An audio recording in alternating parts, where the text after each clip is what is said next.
Hey parents, Carmine here with your video review of The Division.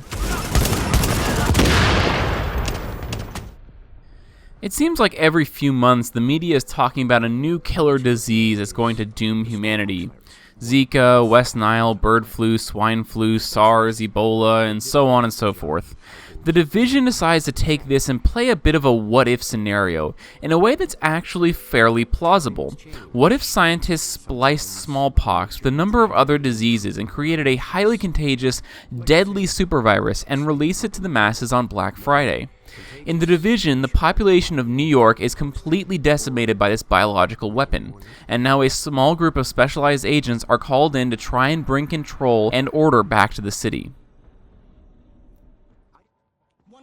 The Division's mature content is a bit unique.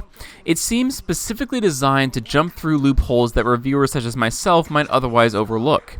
This game lacks gore completely and includes almost no blood, yet certain cutscenes, conversations, audio logs, and locations imply high levels of violence.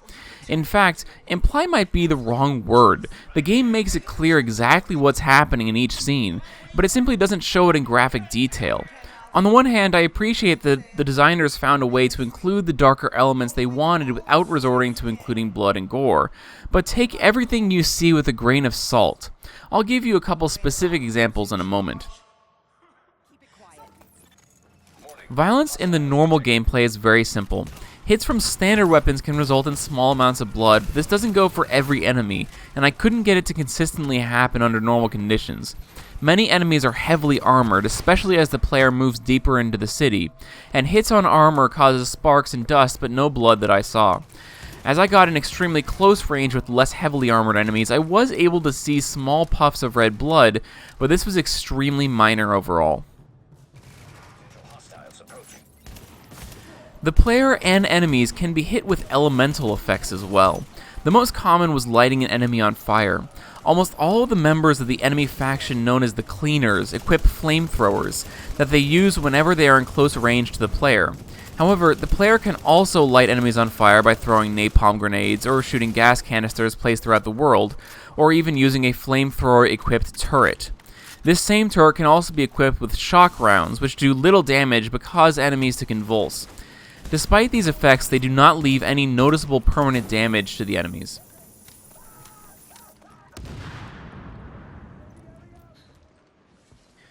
But as I mentioned before, the violence in this game is a bit blurry.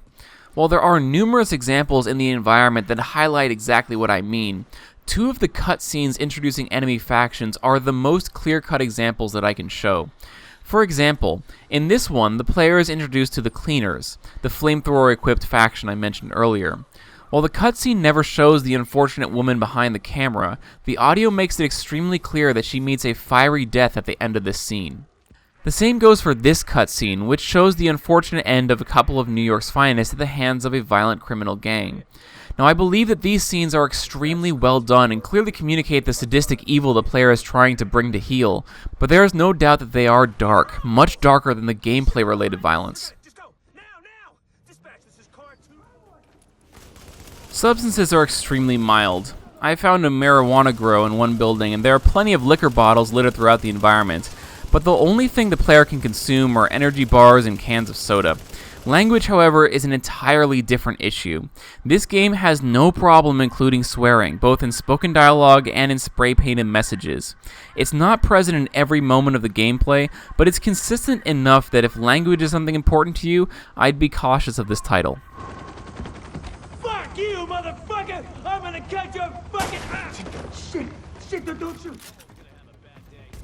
The Division's subtle approach to its dark, mature content makes me feel a little conflicted. Overall, I gave this game a recommended age of 14 years old because of the very low levels of gameplay-related violence, but if you're concerned about the implied violence, then I think it's entirely reasonable to consider this a 16-year-old recommendation level. In either case, let me know what you think in the comments, and keep an eye out for Batman Arkham Knight finally coming soon.